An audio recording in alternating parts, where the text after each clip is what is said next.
BJP ಕಾರ್ಯಕರ್ತರು, ಹಿಂದೂ ಕಾರ್ಯಕರ್ತರು ಅಷ್ಟೇ ಅಲ್ಲ, ಸಾಮಾಜಿಕ ಜಾಲತಾಣದಲ್ಲಿ ಸಹಿತ ತಮ್ಮ ಅಭಿಪ್ರಾಯನ ಹಂಚುವುದ್ರ ಮೇಲೂ ಪೊಲೀಸ್ ಸ್ಟೇಷನ್ಗೆ ಹೊತ್ತು ಅಧಿಕಾರಿಗಳು ಕರೆಸಿ ಅವ್ರ ಕಡೆಯಿಂದ ಮುಚ್ಚಳಿಕೆ ಬರ್ಸ್ಕೊಂಡು ಅವ್ರಿಗೆ ಹೆದರಿಸಿ, ಇನ್ಮ್ಯಾಗ ಏನಾದರೂ ನೀನು ಫೇಸ್ಬುಕ್ನಲ್ಲಿ ಇದನ್ನು ಏನಾದರೂ ಹಾಕಿದ್ರೆ ನಿನ್ನ ಮ್ಯಾಗೆ ಅರೆಸ್ಟ್ ಮಾಡ್ತೀವಿ ಅಂತೋ ಕಾರ್ಯಕರ್ತರು ನನಗೆ ಫೋನ್ ಮಾಡ್ತಾರೆ, ಮೆಸೇಜ್ ಮಾಡ್ತಾರೆ. ಈ ರೀತಿ ದೌರ್ಜನ್ಯ ನಡೆದಿದೆ.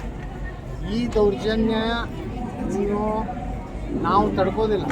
ಕಾನೂನು ಪ್ರಕಾರ ಯಾರೇ ಪ್ರಚೋದನೆ ಮಾಡಿದರೆ ಅವ್ರ ಮೇಲೆ ತೊಗೋಬೇಕು. ನಮ್ಮ ಅಭಿಪ್ರಾಯ ಹೇಳುವಂಥ ಸ್ವಾತಂತ್ರ್ಯ ಸುಪ್ರೀಂ ಕೋರ್ಟ್ ಹೇಳಿದೆ. ಯಾವುದೇ ವ್ಯಕ್ತಿ ಏನೋ ಒಂದು ಅಭಿಪ್ರಾಯ ಕೊಡುವಂಥದ್ದು ಅವನ ಅಧಿಕಾರ ಇದೆ, ವಾಕ್ ಸ್ವಾತಂತ್ರ್ಯ ಇದೆ.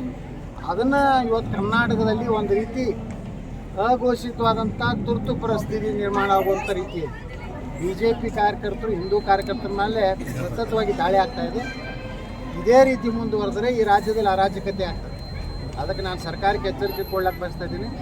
ಯಾವುದೇ ಅಭಿವ್ಯಕ್ತ ಸ್ವಾತಂತ್ರ್ಯವನ್ನು ತಡೆಯುವಂಥ ಅಧಿಕಾರ ಇಲ್ಲ. ನೀವು ಇನ್ಮೇಲೆ ಪೊಲೀಸ್ ಸ್ಟೇಷನ್ ಕರೆಸಿ ಅವ್ರ ಕಡೆ ಮುಚ್ಚಳಿಕೆ ಬರ್ಕೊಂಡು ಮಾಡಿದ್ರೆ, ನಾನು ಹೇಳಿದ್ದೇನೆ, ಇನ್ನು ಕೆಲವೇ ದಿವಸದಲ್ಲಿ ಬೆಂಗಳೂರಿನಲ್ಲಿ ಒಂದು ಕಚೇರಿ ಮಾಡೋದಿಲ್ಲ.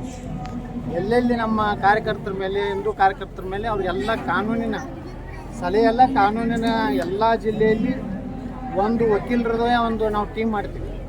ಅಲ್ಲಿ ಪಾಪ ಅವ್ರಿಗೆ ಏನಾದರೂ ತೊಂದರೆ ಆದರೆ, ಅವ್ರಿಗೆ ಜೈಲಿಗೆ ಹಾಕಿದ್ರೆ ಬೇಲ್ ಮಾಡಿಸಲಿಕ್ಕೆ, ಅವ್ರ ಪರವಾಗಿ ಹೋರಾಟ ಮಾಡಲಿಕ್ಕೆ ಉಚಿತವಾದಂಥ ನ್ಯಾಯವಾದಿಗಳು ಅನೇಕರು ಮುಂದೆ ಬಂದ್ದಾರೆ.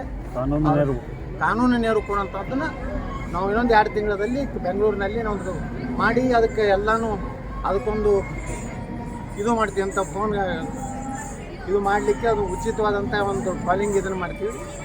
Audio Jungle.